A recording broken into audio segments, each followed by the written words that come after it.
Look at this place. I'm at the most important fortress in Croatian history. I'll move over to the side here. It's a little windy, so I found a spot. Even Game of Thrones was filmed here. And behind me on the side here, down there is Split in Croatia. And on the other side is Italy, Foggia, where the Normans used to be. And there's a story here, not concerning the Vikings, but the Germanic tribes. Because on the other side here, this is the key to the Dalmatian lands. And Klis fortress right here is called Klis, because it's an ancient Greek word meaning key. And it was through here, tens of thousands of warriors came, of Ottoman warriors, trying to get this fortress here with 1,000 or 1,500 defenders. There's so much history here. And I mean, they filmed Game of Thrones here, but the real story is so much more intriguing. I mean, look at this place. It is just amazing. So the story, I mean, I'm here on vacation, but I love these places like this. And this is the best, it's a very strategic place to defend if you're part of these Slavic tribes that came down, the South Slavs came down here. Became eventually the Croats and Serbs and others, and the Romans used to have this also, but they started building a palace, not a palace, a fortress, I mean, here. Even 2,200 years ago, this Illyrian tribe called Dalmate. That's where you have the Dalmatian lands come from. And these Romans found this little artifact here. It's a little bit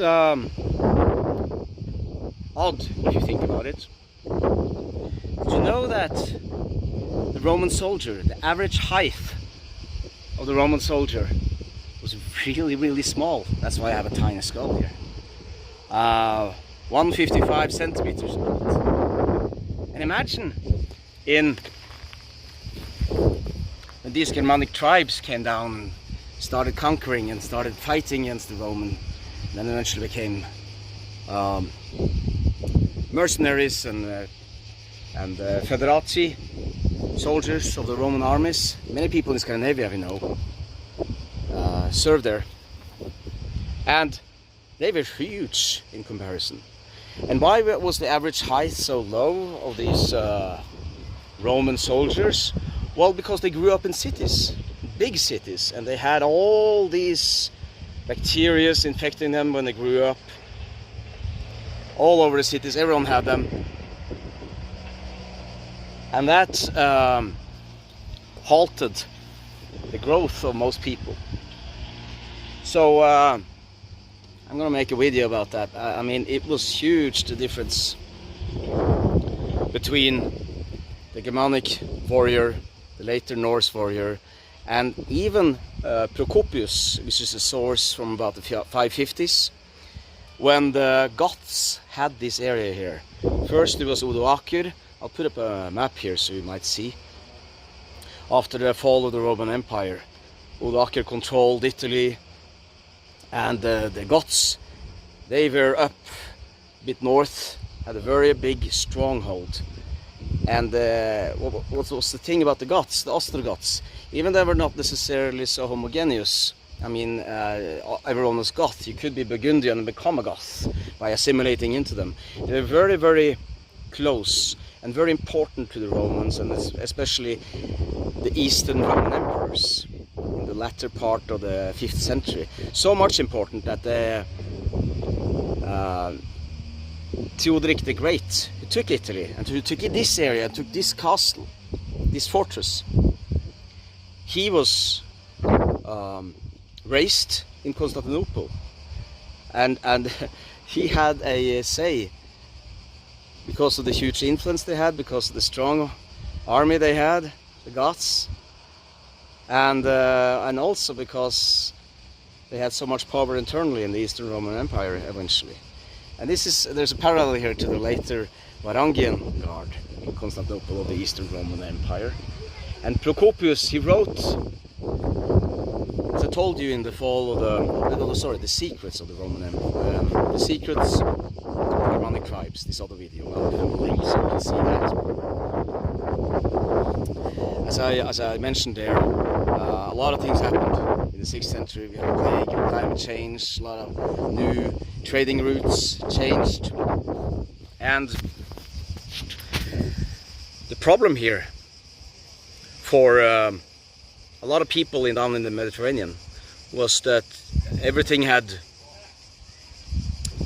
changed so much. People had changed much, and this created large possibilities for other tribes and other conquerors, like the Islamic conquest that started in this period in the 7th century, but also made room for after the Gothic Wars, where the Goths, who would have this area here and who would lose it from the Eastern Roman Empire coming this way in the last of the Gothic Wars.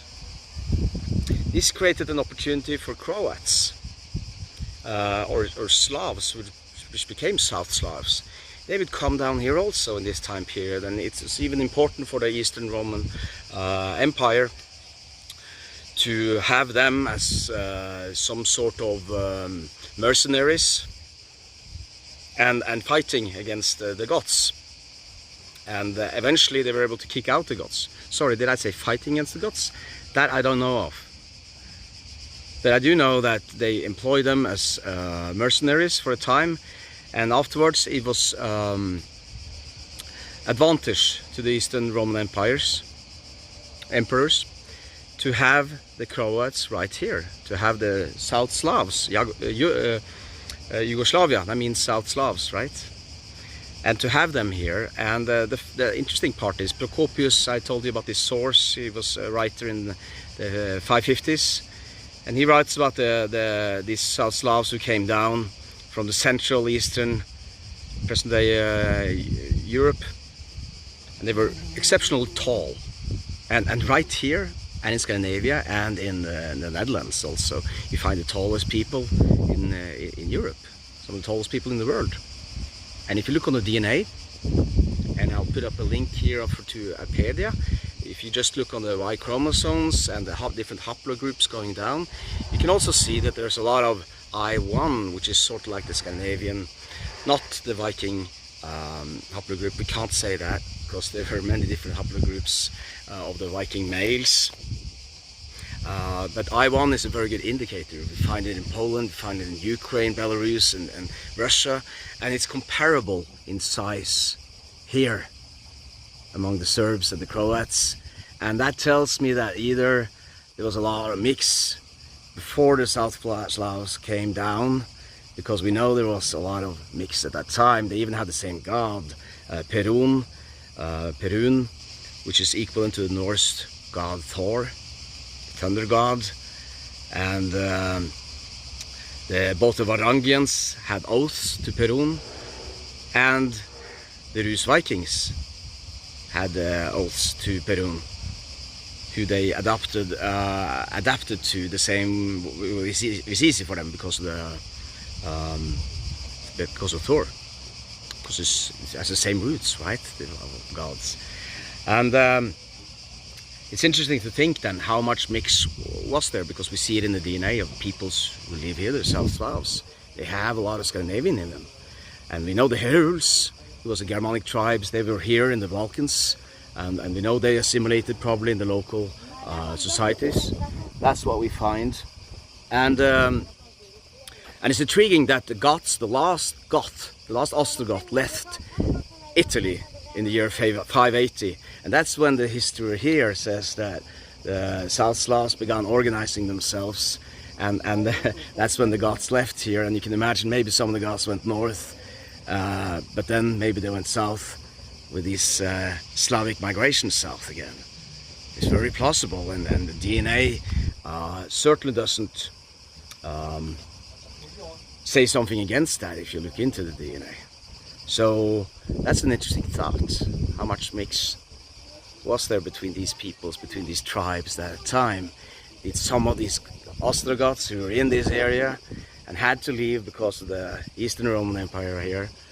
They decided to settle here, assimilate. They had to leave Italy. Did they come here? Did they go north and then come south again with the South Slavic migrations? These are interesting thoughts for a historian, especially when I'm here and seeing how these important strongholds like this. I mean, there's so much history. Game of Thrones is like nothing compared to this. And I thought I'd share this on a video while I'm out here vacationing in Croatia and in the Split. It's really beautiful here, and it's special, truly special to visit this fortress here, which is of vital importance to Croats.